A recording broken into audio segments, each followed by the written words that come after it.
હવામાં બોલતો નથી, કાયમ બોલતો આવ્યો છું, બધે બોલ્યો છું ચિરાગભાઈ કે નવનીતભાઈ પાડી દીધા. જ્યાં કાયદો વરઘોડાઈમાં નહીં કાઢે તો કાયદાની સામે. નવનીત બાલદિયા સાથે જેવો કિસ્સો બન્યો હતો, જેવો બનાવ બન્યો હતો, જેવી ઘટના બની હતી, એવી જ ઘટના ફરી એકવાર સામે આવી છે. જેમાં મિત્રો કોળી સમાજના યુવક એટલે કે બોટાદમાં ફરી એકવાર આવા જ સરપંચ સાથે ઘટના બની છે. અને મિત્રો બોટાદના પ્રવીણભાઈ મકવાણા સાથે કોળી એમની સાથે પણ જે બગદાણાની અંદર જે નવનીત બાલદિયા સાથે જે ઘટના બની હતી, એવી જ ઘટના ફરી એકવાર સામે આવી છે. મિત્રો બગદાણાની અંદર જયરાજ આહિર અને નવનીત બાલદિયા સામે જે સામેનો જે વિવાદ ચાલ્યો હતો અને જે એમની સાથે ઘટના બની હતી, એવી ઘટના ફરી એકવાર કોળી સમાજના યુવક સાથે અને એવી જ રીતે સરપંચ છે, બોટાદના સરપંચ છે પ્રવીણભાઈ મકવાણા, એમની સાથે ફરી એકવાર આવો ઘટના સામે ઊભી થઈ છે. તો મિત્રો આ ઘટના જે ઊભી થઈ છે એના ઉપર કોળી સમાજના આગેવાનો ચિરાગભાઈ ઝાલા, નવનીત બાલદિયા, પિન્ટુભાઈ કોળી ફરી એકવાર પ્રવીણભાઈની દવાખાને સારવાર હેઠળ તપાસ એટલે કે તેમના ખબર અંતર પૂછવા જાય છે. અને ત્યારે તેઓએ એક વિડીયો બનાવીને મૂક્યો છે કે અવારનવાર કોળી સમાજના યુવકો સાથે જે આ ઘટના ઊભી થાય છે, હવે આ ઘટનાઓ જે બને છે ને એ આ ઘટના હવે સહન નહીં થાય. મિત્રો અવારનવાર તમે જોતા હશો કે કોળી સમાજના લોકો સાથે જ આવી ઘટનાઓ કેમ ઊભી થાય છે. નવનીત બાલદિયા સાથે જે બગદાણાના સરપંચ હતા એમની સાથે જે ઘટના બની હતી, એ જ ઘટના બોટાદના સરપંચ પ્રવીણભાઈ મકવાણા એટલે કે પ્રવીણભાઈ કોળી સાથે પણ ઊભી થઈ છે.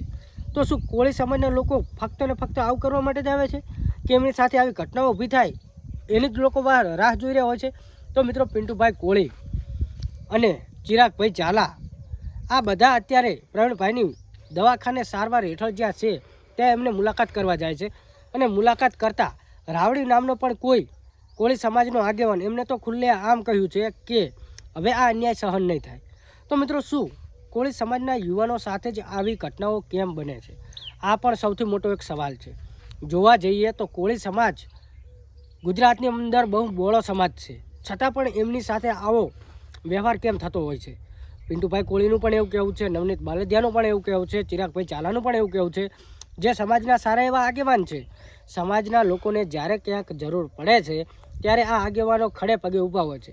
જેમ આપણે જોવા જઈએ તો બનાસકાંઠા, વાવ, થરાદ, કાંકરેજ, અલ્પેશભાઈ ઠાકોર જીકેટીએસ એ પણ સમાજને જ્યારે તેમને જરૂર પડતી ત્યારે આવીને ઊભા રહેતા. પણ હમણાં જે ગેનીબેનનો મુદ્દો હતો, સાડીના પલ્લુમાંથી સીટ ખેંચીને આવી જગદીશ વિશ્વકર્મા, આ મુદ્દે અલ્પેશભાઈ ઠાકોર ચૂપ રહ્યા. આ ચૂપ રહેવાનું કારણ શું છે? સમાજ પહેલો હતો અને બાદમાં રાજકારણ હતું, પણ અત્યારે એમના માટે પહેલાં રાજકારણ બની ગયું છે અને બાદમાં સમાજ આવે છે. સમાજના લીધે ત્યાં સુધી પહોંચ્યા છે તો સમાજની નાની મોટી કોઈ પણ તકલીફોમાં તેમને ઊભું રહેવું જોઈએ. મિત્રો સ્વાભાવિક છે, કેમ કે સમાજના સાથ સપોર્ટ અને સમાજના ટેકાથી ત્યાં સુધી તે લોકો પહોંચ્યા છે.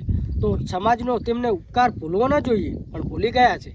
તો સમાજને પણ ફરજ બને છે કે સમાજે જે સપોર્ટ કરીને ત્યાં સુધી પહોંચાડ્યા છે તો એમને પણ પોતાની ફરજ યાદ અપાવવી જોઈએ.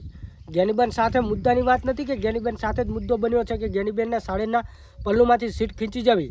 જગદીશ વિશ્વકર્માનું જે બયાન છે એના કારણે અલ્પેશ ઠાકોરને બોલવું જરૂરી છે એવું કંઈ નથી.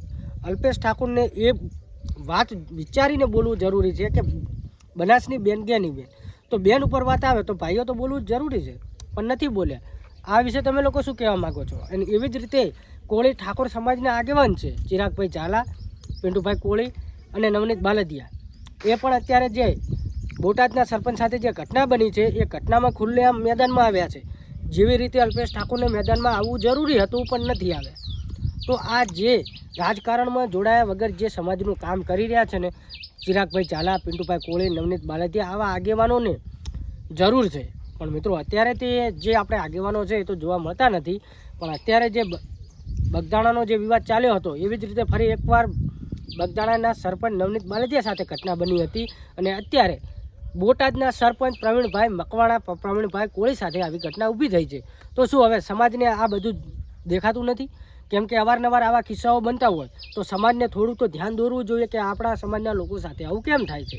તો મિત્રો આવું કોઈ ધ્યાન આપતું નથી. પણ તમે લોકો આ વિડીયો પસંદ આવે તો વિડીયોને વધુ શેર કરજો. કેમ કે અવારનવાર જો આવી રીતે કિસ્સાઓ ઊભા થતા હોય આટલી મોટી બોળી સમાજમાં તો કંઈક તો વિચાર કરવા જોગો છે. કેમ કે અવારનવાર આવા અસામાજિક તત્વો આવી રીતે કોઈ સારા એવા હોદ્દા ધરાવતા હોય એવા લોકોને જ આવી રીતે કિસ્સાઓ ઊભા થાય છે. તો મિત્રો આ વિશે તમે લોકો શું વિચારો છો?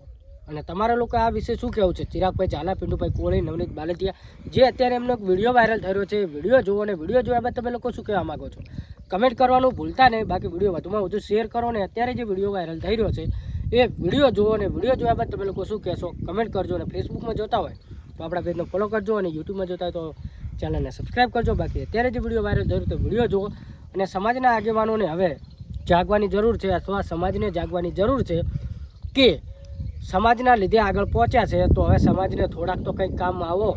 કામ તો આવતા નથી, પોતાનું કામ કરીને બેસી ગયા છે એવું જ લાગી રહ્યું છે.